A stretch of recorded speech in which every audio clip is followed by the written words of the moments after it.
Assalamualaikum warahmatullahi wabarakatuh. Waalaikumsalam warahmatullahi wabarakatuh. Salam sejahtera untuk kita semua. Puji syukur atas kehadiran Allah SWT yang memberikan kesempatan dan hidayahnya kepada kita dan rahmatnya. Dan salawat tersalam tetap kita curahkan kepada Nabi besar kita, Nabi Muhammad SAW, dengan mengucapkan Allahumma sholli ala sayyidina Muhammad wa ala sayyidina Muhammad.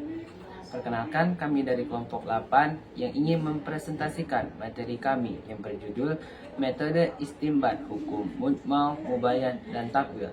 Sebelum kami mempresentasikan, izinkan kami memperkenalkan diri terlebih dahulu. Perkenalkan, nama saya Mas Randa Indra dengan NIM 253302 selaku moderator sekaligus presentator pertama, dan di sebelah saya Syafina Fitriani dengan NIM 25332020 sebagai presentator kedua. dan di sebelah saya lagi. Nama saya Olivia Puspita, NIM saya 25333012 sebagai presentator ketiga. Baik, langsung saja kami presentasi. Ya. Kata istinbat bila dihubungkan dengan hukum seperti dijelaskan oleh Muhammad bin Ali Al-Fayyumi, seorang ahli bahasa Arab dan fikih, berarti upaya menarik hukum dari Al-Quran dan Sunnah dengan jalan ijtihad. Adapun rumusan masalah yang pertama, apa yang pengertian mujmal dan apa saja bentuk-bentuknya. Yang kedua, apa pengertian mubayyan dan bagaimana fungsinya dalam istinbat. Yang ketiga, apa pengertian takwil dan bagaimana metode penerapannya. Yang keempat dan terakhir, bagaimana hubungan antara mujmal, mubayyan, dan takwil dalam praktik istinbat hukum. Baik, tujuan pertama yaitu menjelaskan konsep mujmal, mubayyan, dan takwil dalam usul fikih. Kedua, memahami metode istinbat hukum melalui ketiga konsep tersebut. Ketiga, menganalisis sebab praktis dari konsep-konsep tersebut dalam penetapan hukum Islam. Baik, di sini saya akan menjelaskan pengertian mujmal. Secara etimologi atau secara bahasa, al-mujmal berarti global atau tidak terperinci, secara umum dan keseluruhan, atau bisa juga sekumpulan sesuatu tanpa memperhatikan satu persatunya. Sedangkan menurut istilah terdapat beberapa redaksi yang diberikan beberapa ahli usul berikut ini. Menurut Hanafiyah, mujmal adalah lafal yang mengandung makna secara global, di mana kejelasan maksud dan rincinya tidak dapat diketahui dari pengertian lafal itu sendiri, melainkan melalui penjelasan dari pembuat syariat, yakni Allah Subhanahu wa Ta'ala dan Rasulullah SAW. Sedangkan menurut jumhur ulama usul fiqh, mujmal adalah perkataan atau perbuatan yang tidak jelas petunjuknya. Abu Ishaq al-Shirazi, ahli usul fiqh dari kalangan Syafi'iyah. Pengertian mujmal dan mubayyan. Lafaz mujmal dalam arti sederhana. Lafaz mujmal ini merupakan lafaz yang samar karena dari segi sifatnya sendiri tidak menunjukkan arti yang dimaksud. Lafaz yang maknanya mengandung beberapa keadaan dan beberapa hukum yang terkumpul di dalamnya. Lafaz mujmal ini merupakan lafaz yang sama karena dari segi sihatnya sendiri tidak menunjukkan arti yang dimaksud. Tidak pula dapat ditemukan karinah yang dapat mengantarkan kita memahami maksudnya. Tidak mungkin pula dapat dipahami arti yang dimaksud kecuali dengan penjelasan dari syari atau pembuat hukum sendiri. Dalam hal ini, hadis Nabi Amir Syarifuddin Jilid 2. Mujmal ialah suatu lafal yang belum jelas, yang tidak dapat menunjukkan arti yang sebenarnya apabila tidak ada keterangan lain yang menjelaskannya. Penjelasan ini disebut al-bayan. Ketidakjelasan ini disebut istinbat. Lafal quru' ini disebut mujmal karena mempunyai dua arti, yaitu haid dan suci. Kemudian, di mana di antara dua macam arti ini yang dikehendaki oleh ayat tersebut, maka diperlukan penjelasan, yaitu bayan. Itulah contoh ijmal dan lafal dalam lafal. Lafal yang maksudnya masih samar karena disebabkan lafal itu sendiri lebih lanjut dari si pembicara. Untuk mengetahuinya tidak cukup dengan penalaran akal, tetapi diperlukan kutipan penjelasan dari si pembicara. Dengan demikian, ia lebih samar dibandingkan muskil dan khafi. Mujmal adalah bentuk ungkapan yang dalam maknanya tersimpan banyak ketentuan dan berbagai keadaan yang tidak mungkin diketahui secara pasti kecuali melalui pernyataan lain yang menjelaskan mubayyan, syarat dan sebagainya yang masih memerlukan penjelasan mubayyan. Kemudian Rasulullah SAW menjelaskan dalam sabdanya yang artinya, sembayanglah kamu sekalian sebagaimana kamu melihatku sembayang. Hadis riwayat Bukhari. Mujmal adalah bentuk ungkapan yang dalam maknanya tersimpan banyak ketentuan dan berbagai keadaan yang tidak mungkin diketahui secara pasti kecuali melalui pernyataan lain yang menjelaskan mubayyan. Bismillahirrahmanirrahim. Wa aqimus sholata wa atuz zakata warka'u ma'ar raki'in, yang artinya tegakkanlah sholat, tunaikanlah zakat dan rukuklah beserta orang-orang yang ruku. Quran Surah Al-Baqarah ayat 43. Ayat di atas sebagai ayat mujmal karena tidak dijelaskan tentang sifatnya, rukunnya, syaratnya, dan sebagainya yang masih memerlukan penjelasan atau mubayyan. Kemudian Rasulullah SAW menjelaskan dalam sabdanya yang artinya, sembayanglah kamu sekalian sebagaimana kamu melihatku sembayang. Hadis riwayat Bukhari. Pembagian mujmal atau al-mujmal. Lafal mujmal jika dilihat dari segi penyebab kemujmalannya terbagi menjadi 3 macam, yaitu A. Lafal itu mengandung makna lebih dari satu dan tidak ada makna yang menentu untuk diketahui, atau dengan kata lain lafal itu mushtarak. Sebagai contoh, seandainya ada seorang laki-laki yang mewasiatkan sepertiga hartanya kepada para hamba atau budak-budaknya, sementara itu dia juga memiliki beberapa budak dan juga bekas tuan-tuannya yang telah memerdekakannya, sehingga kemudian orang tersebut meninggal dan dia belum sempat menjelaskan tentang siapa-siapa di antara dua golongan itu yang dia kehendakinya, karena sesungguhnya lafal al-mawali pada wasiat itu bersifat mujmal.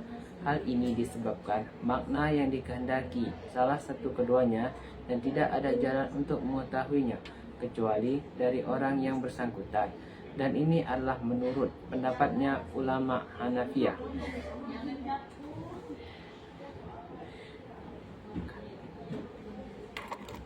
Contoh dari surah Al-Baqarah ayat 228 yang artinya, para istri yang diceraikan wajib menahan diri mereka menunggu 3 kali kuruk atau suci atau haid.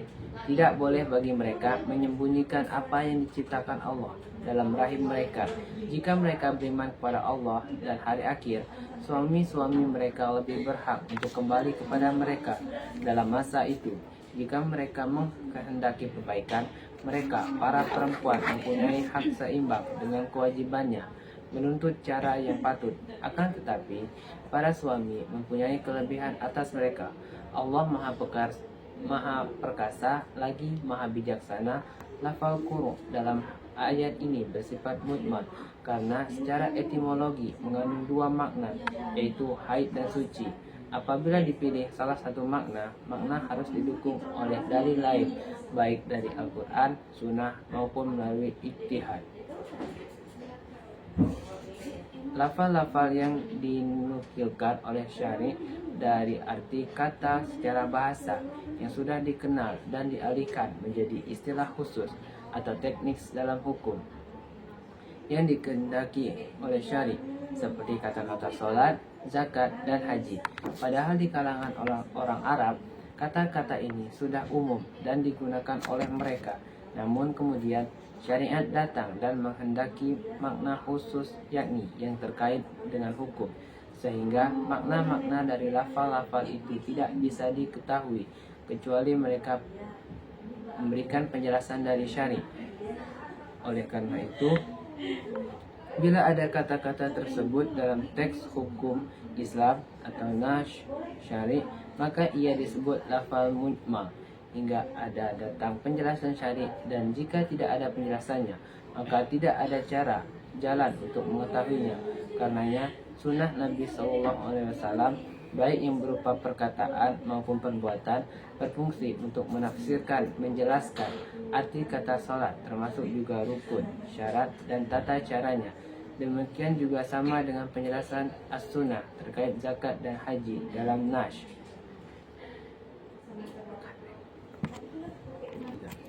Lafal yang maknanya asing ketika digunakan dalam firman Allah Subhanahu wa taala, yakni surah Al-Ma'arij ayat 19 yang berbunyi innal insana halau, yang artinya sesungguhnya manusia diciptakan dengan sifat keluh kesah lagi kikir.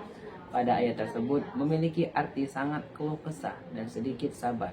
Kata ini disebut mujmal karena penggunaan artinya yang asing ini tidak dapat diketahui kecuali oleh syari' sendiri, mengingat syariah yang menyifati manusia dengan kata al-hawa tersebut. Kehujaan mujmal dan mubayyan dalam usul fiqh. Dalam disiplin ilmu usul fiqh, pemahaman terhadap lafaz-lafaz syariat merupakan fondasi utama dalam penggalian hukum Islam. Di antara klasifikasi lafaz yang krusial adalah mujmal atau belum jelas dan mubayyan, jelas atau terperinci. Keduanya memiliki implikasi yang signifikan terhadap kehujahan otoritas hukum dan kewajiban mengamalkannya. Kehujahan mujmal karena sifatnya yang belum jelas, mujmal tidak dapat dijadikan dasar hukum secara langsung atau hujjah qat'iyah. Sebelum adanya bayan atau penjelasan, umat Islam tidak diwajibkan untuk mengamalkan sesuatu yang belum jelas maknanya, sebab hal itu akan menimbulkan kesulitan atau taklif melayutkan. Kewajiban mengamalkan hukum yang terkandung dalam lafaz mujmal baru muncul setelah datangnya bayan dari pihak yang berwenang, yaitu Allah Subhanahu wa taala dan Rasulnya. 3. Contoh mujmal. A. Firman Allah Subhanahu wa taala, dan dirikanlah salat dan tunaikanlah zakat. Quran surah Al-Baqarah ayat 43. Lafaz salat dan zakat dalam ayat ini adalah mujmal. Al-Quran tidak merinci bagaimana tata cara salat, beberapa rakaatnya atau nisab dan kadar zakat yang wajib dikeluarkan. Penjelasan rinci mengenai hal ini datang dari sunnah Nabi Muhammad SAW. B. Firman Allah Subhanahu wa taala tentang pencurian. Laki-laki yang mencuri dan perempuan yang mencuri, potonglah tangan keduanya. Quran surah Al-Maidah. Lafaz potonglah tangan adalah mujmal karena tidak menjelaskan batas potongan sampai pergelangan, siku atau bahu, serta syarat-syarat pencurian yang mewajibkan potong tangan. Misalnya, nisab barang curian. Penjelasan rinci datang dari sunnah Nabi Muhammad SAW. Baiklah, selanjutnya saya akan menjelaskan apa itu al-mubayyan. Lafaz mubayyan secara langsung merupakan dasar hukum atau hujjah qat'iyah yang wajib diamalkan setelah makna suatu lafaz menjadi jelas dan terperinci. Tidak ada alasan bagi mukhalaf atau orang yang dibebani hukum untuk tidak mengamalkannya. Hukum yang tergandung dalam lafaz mubayyan mengikat dan harus dipatuhi. Al-bayan artinya penjelasan. Di sini maksudnya ialah menjelaskan lafaz atau susunan yang mujmal. Secara etimologis, al-bayan ialah arti dari surah ini adalah bayan ialah mengeluarkan sesuatu dari tempat yang sulit ke tempat yang jelas. Dengan demikian, mubayyan ialah suatu lafal yang terang, maksudnya tanpa memerlukan penjelasan dari lainnya. Bayan itu ada bermacam-macam sebagai berikut. Yang pertama, bayan dengan perkataan, sebagaimana firman Allah Subhanahu wa taala surat Al-Baqarah ayat 196. Arti dari surat Al-Baqarah ayat 196 ialah Laksanakanlah ibadah haji dan umroh karena Allah. Akan tetapi jika kamu terkepung oleh musuh, sembelihlah hadyu yang mudah didapat dan jangan mencukur rambut kepalamu sebelum hadyu sampai di tempat penyembelihannya. Jika ada di antara kamu yang sakit atau ada gangguan di kepala, lalu dia bercukur, dia wajib berfidyah, yaitu berpuasa, bersedekah, atau berkurban. Apabila kamu dalam keadaan aman, siapa yang mengerjakan umroh sebelum haji atau tamatu, dia wajib menyembelih hadyu yang mudah didapat. Akan tetapi jika tidak mendapatkannya, dia wajib berpuasa 3 hari dalam masa haji dan 7 hari setelah kamu kembali, itulah 10 hari yang sempurna. Ketentuan ini berlaku bagi orang yang keluarganya tidak menetap di sekitar Masjidil Haram. Bertakwalah kepada Allah dan ketahuilah bahwa Allah Maha keras hukumnya. Lafal 7 dalam bahasa Arab sering ditunjukkan kepada banyak yang diartikan lebih dari 7. Untuk menjelaskan 7 betul-betul, maka Allah iringi firman-Nya 10 hari sempurna. Penjelasan 7 dalam ayat ini adalah dengan ucapan bayan dengan perkataan sebagaimana firman Allah Subhanahu wa taala surah Al-Baqarah ayat 196 yang artinya barang siapa tidak mendapat membeli binatang kurban, hendaklah ia berpuasa 3 hari dalam masa haji dan 7 hari apabila kamu kembali, yang demikian itu 10 hari sempurna. Lafaz 7 dalam bahasa Arab sering ditunjukkan kepada banyak yang diartikan lebih dari 7. Untuk menjelaskan 7 betul-betul, maka Allah iringi firman-Nya 10 hari sempurna. Penjelasan 7 betul-betul dalam ayat ini adalah dengan ucapan. Yang kedua, bayan dengan perbuatan. Misalnya penjelasan Nabi Shallallahu Alaihi Wasallam pada cara-cara sholat dan haji, yang artinya sholatlah kamu sebagaimana melihat aku menjalankan sholat. Hadis riwayat Bukhari. Cara sholat ini dijelaskan dengan perbuatan oleh Nabi Shallallahu Alaihi Wasallam, yakni beliau mengerjakan sebagaimana cara beliau mengerjakan sambil menyuruh orang menirunya. Karena itu, penjelasan seperti ini disebut bayan dengan perbuatan. Dan yang ketiga, bayan dengan isyarat. Misalnya penjelasan Nabi Shallallahu Alaihi Wasallam tentang jumlah hari dalam 1 bulan. Penjelasan ini diberikan kepada sahabat beliau mengangkat ke 10 jarinya 3 kali, yakni 30 hari. Kemudian mengulanginya sambil membenarkan ibu jarinya pada kali yang terakhir. Maksudnya bahwa bulan Arab itu kadang-kadang 30 hari atau 29 hari. Yang keempat, bayan dengan meninggalkan sesuatu. Misalnya hadis Ibnu Hibban yang menerangkan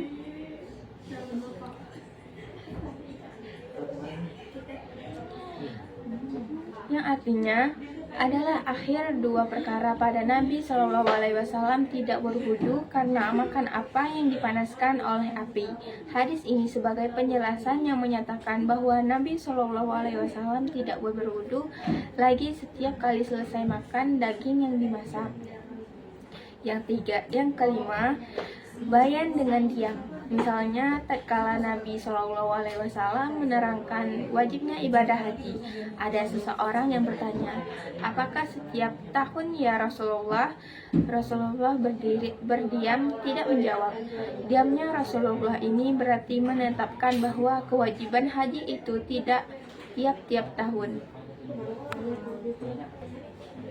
Adapun kehujahan mubayan, yaitu lafaz mubayan secara langsung merupakan dasar hukum hujah qat'iyah yang wajib diamalkan. Setelah makna suatu lafaz menjadi jelas dan terperinci, tidak ada alasan bagi mukhalaf atau orang yang dibebani hukum untuk tidak mengamalkannya. Hukum yang terkandung dalam lafaz mubayan mengikat dan harus dipatuhi. Contoh mubayan yang pertama, firman Allah Subhanahu wa taala, maka barang siapa di antara kamu ada di bulan itu, maka hendaklah ia berpuasa. Surah Al-Baqarah ayat 185. Ayat ini secara jelas memerintahkan puasa bagi yang menyaksikan bulan Ramadan. Yang kedua, firman Allah Subhanahu wa taala dan dihalalkan bagi kamu binatang lemah kecuali yang akan dibacakan kepadamu. Surah Al-Maidah ayat 1. Ayat ini secara jelas menghalalkan binatang lemak secara umum, kecuali yang akan disebutkan pengecualiannya. Yang ketiga, ayat-ayat waris yang menjelaskan bagian-bagian tertentu bagi ahli waris, seperti dan bagi mereka, para istri, seperempat dan harta yang kamu tinggalkan jika kamu tidak mempunyai anak. Surah An-Nisa ayat 12. Hubungan mujmal dan mubayan. Peran bayan hubungan antara mujmal dan mubayan sangat erat, di mana mujmal selalu membutuhkan bayan untuk menjadi mubayan. Bayan adalah proses penjelasan yang mengubah lafaz mujmal menjadi jelas dan dapat dipahami. Sumber bayan yang paling utama adalah sunnah Nabi Muhammad SAW, baik melalui perkataan, qaul, perbuatan fil maupun persetujuan takrir beliau. Para ulama usul fiqh sepakat secara fundamental bahwa mujmal tidak dapat diamalkan sebelum ada bayan yang memperjelas maknanya. Namun terdapat perbedaan mengenai jenis bayan yang sah dan metode penafsiran yang tepat. Yang pertama ada mazhab Zairi. Mazhab ini cenderung literal dalam menafsirkan teks, dan mereka sangat berhati-hati dalam menerima bayan yang tidak eksplisit atau didasarkan pada intervensi rasional. Bagi mereka, bayan harus datang dari teks yang jelas dan tidak ambigu. Yang kedua, mazhab Hanafi. Mazhab ini lebih fleksibel dalam menerima bayan, termasuk bayan yang didasarkan pada kias atau analogi dan istihsan, pertimbangan kemaslahatan. Mereka percaya bahwa tujuan utama syariat adalah untuk mencapai kemaslahatan umat manusia, dan bayan harus ditafsirkan dalam kerangka tujuan ini. Imam Al-Juwaini dalam kitabnya Al-Warakat Al-Juwaini menekankan pentingnya bayan untuk mengeluarkan sesuatu dari wilayah problematik ke wilayah yang jelas. Beliau menganggap bayan sebagai syarat mutlak untuk mengamalkan mujmal, dan menolak sebagai syarat mutlak untuk mengamalkan mujmal, dan menolak pendapat yang membolehkan pengamalan mujmal tanpa bayan. Yang keempat, Imam Al-Ghazali.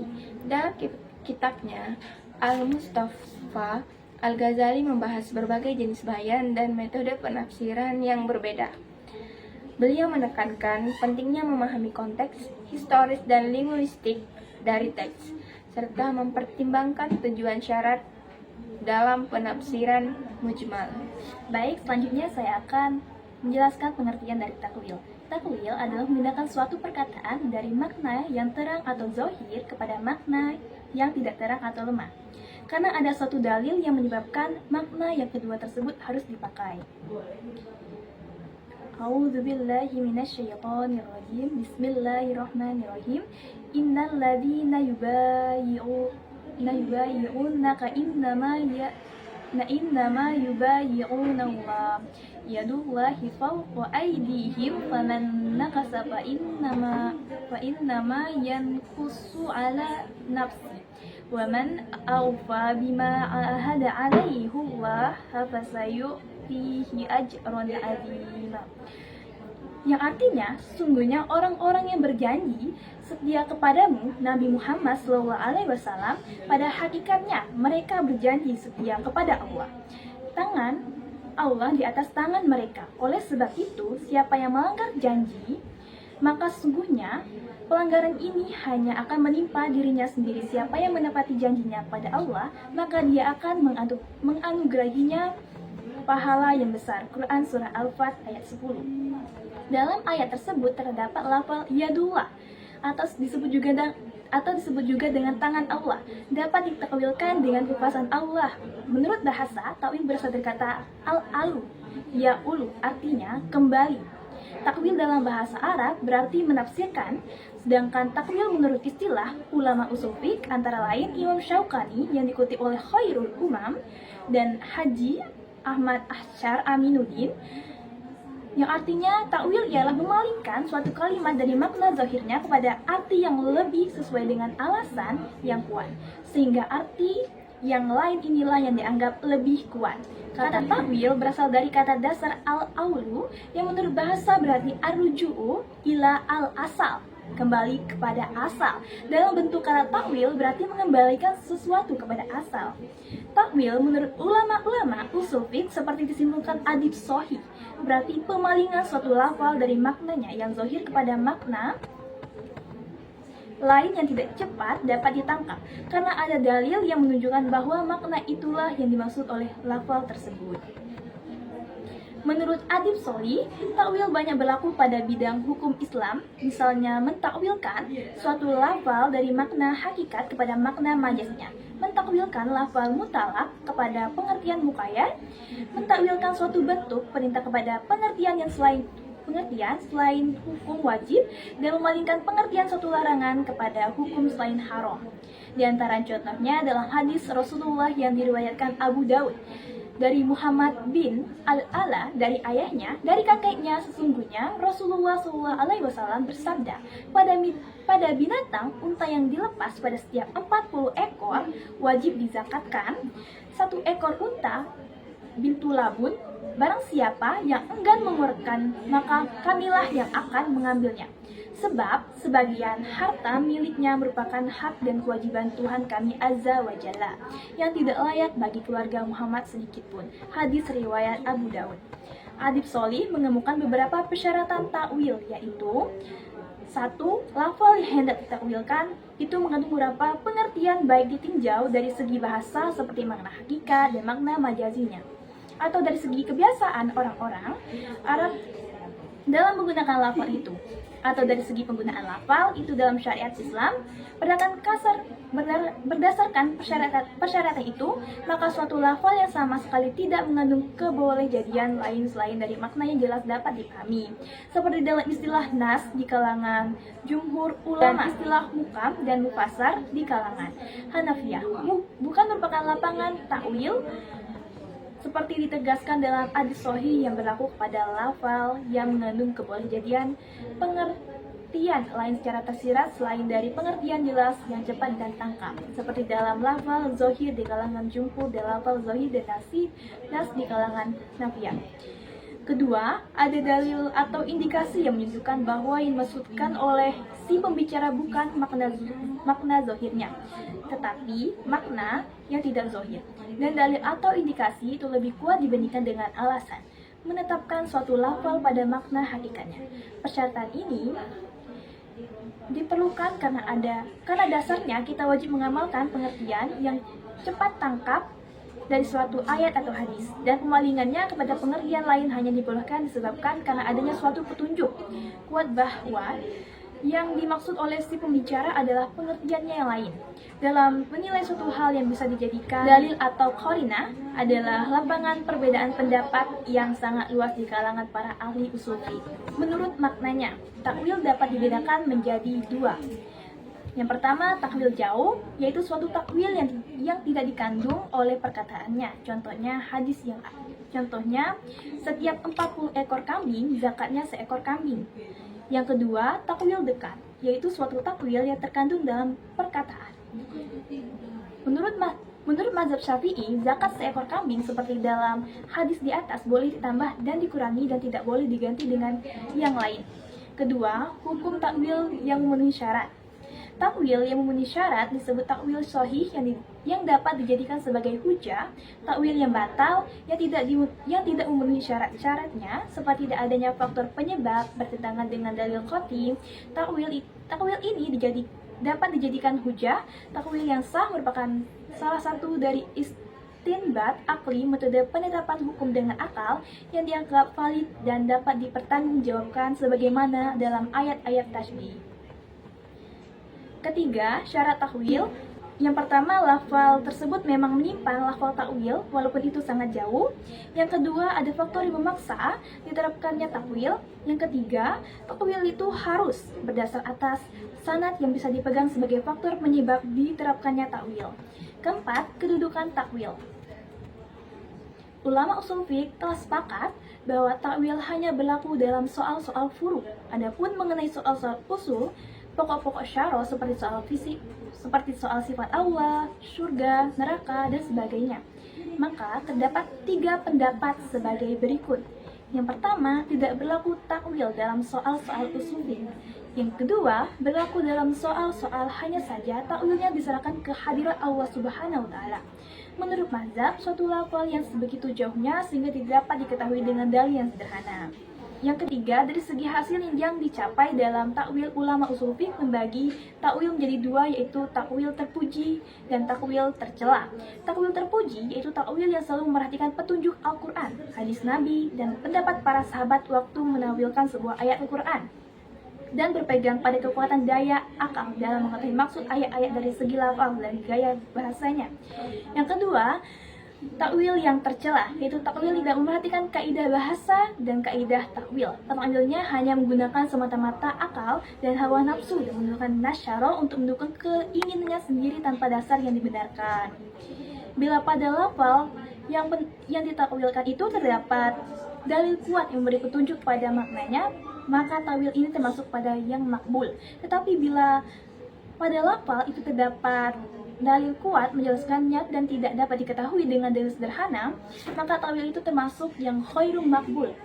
Mengenai takwil kepada makna yang jauh dari makna lainnya, terdapat perbedaan pendapat di kalangan ulama. Ulama Syafi'iyah berpendapat bahwa takwil itu harus dengan yang dekat dari artinya lahir dan tidak boleh dengan yang jauh. Sementara ulama Hanafiyah tidak menggunakan persyaratan tersebut.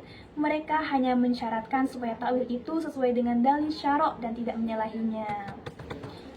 Baik, kesimpulan dari materi kami, makalah ini mempelajari tentang metode istinbat hukum dalam usul fiqh dengan fokus pada konsep-konsep seperti mujmal, mubayan, dan takwil yang saling berhubungan dalam proses penggalian hukum Islam. Mujmal sebagai lafal yang membutuhkan penjelasan atau bayan. Untuk diketahui mubayan menjadi lafal yang sudah jelas maksudnya dan dapat langsung difungsikan sebagai dasar hukum.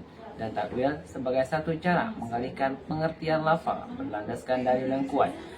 Pemahaman mendalam tentang konsep-konsep ini, kehati-hatian dalam melakukan takwil, penggunaan metode istinbat yang komprehensif, serta penelitian lebih lanjut perihal pengaplikasiannya dalam konteks hukum Islam kontemporer sangat disarankan agar hukum yang dihasilkan tepat dan relevan sesuai dengan perkembangan zaman. Baik, itu tadi materi yang dapat kami sampaikan.